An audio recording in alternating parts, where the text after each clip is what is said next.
2013 was a year to forget for Team Obama, and thanks to Obamacare, 2014 may be just as painful for the president.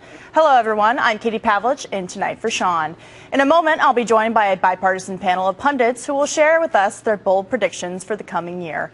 But first, the administration made some news over the weekend by proudly announcing that 1.1 million Americans have, quote, enrolled in Obamacare. And while the White House is ready to pop open some champagne in celebration, critics of the law remain unconvinced. Take a look. You know, there's 318 million Americans, 1 million getting on subsidized health care in many cases, probably another million getting on Medicaid as a result of Obamacare, and 6 million people who had plans they liked that have been thrown off of it. I don't think there's anything to celebrate. The congressman is spot on. The alleged 1.1 million enrollees announcement is laughable and falls far short of the administration's goal. In fact, back in September, HHS Secretary Kathleen Sebelius was asked to estimate how many people she expects to sign up. Remember this? What does success look like? Well, I think success looks like at least 7 million people having signed up by the end of March 2014. That means in the next 3 months, she needs to miraculously find 6 million people to volunteer for this train wreck. Good luck, Madam Secretary. And here to help us recap the disastrous year and to share with us their predictions for 2014, the author of the new book, The Happiest Life, 7 Gifts, 7 Givers, and the Secret to Genuine Success, radio talk show host Hugh Hewitt and Democratic strategist Penny Lee. Thank you so much for being with me. Good to be here. So, Hugh, we'll start with you. Isn't the Obama administration stretching this term enroll? Oh, right? Very much. The grim statistics, you just pointed it out. We are not going to get 6 more people to sign on to this train wreck. That was very funny. And in fact, the Medicaid expansion is going to backfire on most of the people who end up in Medicaid. So if 2013 was grim, it's an exponentially worse outlook when it comes to Obamacare. Add into that the president has a still unfolding fiasco in Iran, Syria, Lebanon, where the assassination happened just 2 days ago. No domestic initiative that has any momentum behind it, and a growing recognition that there's no way to resurrect this presidency from other than a failure.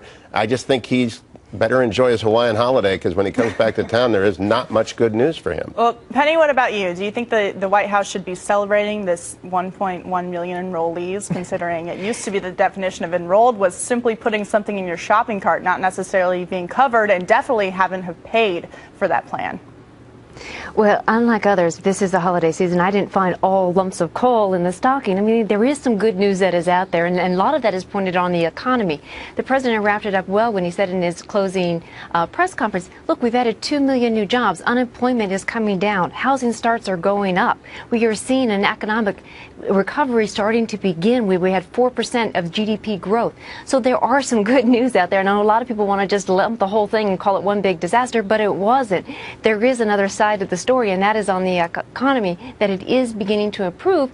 And I think that is beneficial going into 2014, and especially on the various elections that are out there. The economic news really is what people's focus is going to be on. And that is, I think, it bodes well for the Democrats going into the election cycle. Well, I'm not so sure about that, Hugh. We're talking about the economy. You know, there are millions of people who are not in the workforce as they were when President Obama started his first term. People are losing their health insurance plan.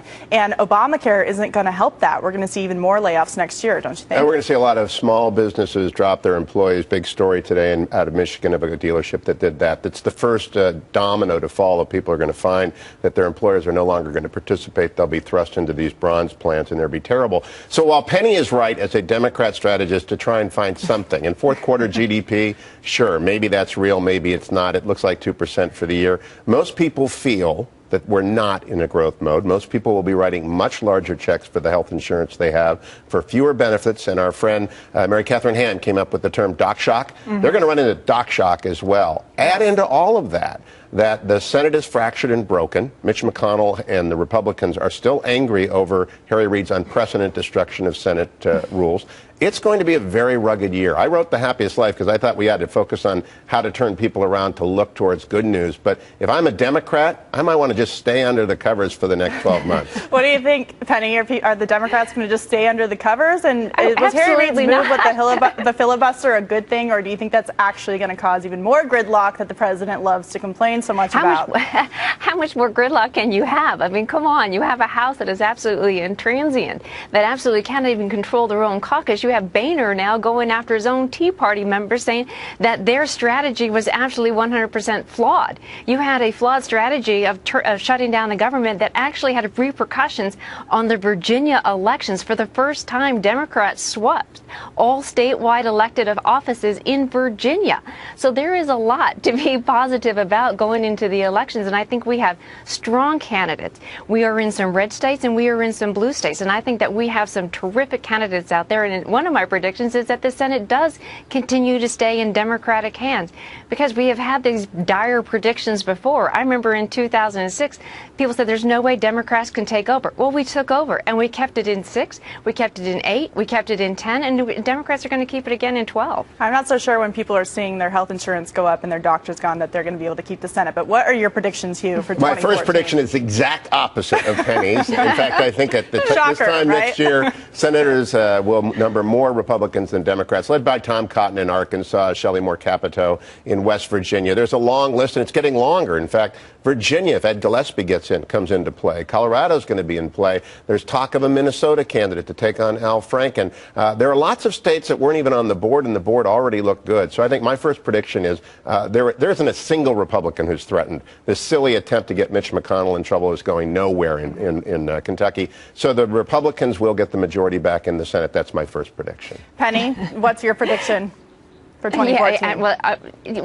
Well, obviously that is second. But the other thing that I would say on the economic front, I do believe, and this is something that 50% of Republicans support, is I do believe that the minimum wage for the first time since 2007 will be increased. The American people are asking for a raise. They haven't had one since 2007, and I believe that is actually going to be on the side that President Obama can show leadership on and actually bring the rest of the country along with him. Katie, You get the last word. That's the funniest thing going, because I don't hear anybody out there on the street talking about the minimum wage. I do have to put the key prediction out there, though. Reince Priebus will announce that the convention in 2016 will be held in June, and it will be held in Cleveland, which will build on that city's momentum from the Browns' Super Bowl win that year. All right. Well, Penny, Hugh, thank you so much for being with us. We appreciate it. Thanks, Katie. Happy New Year. Thanks, Katie. Well,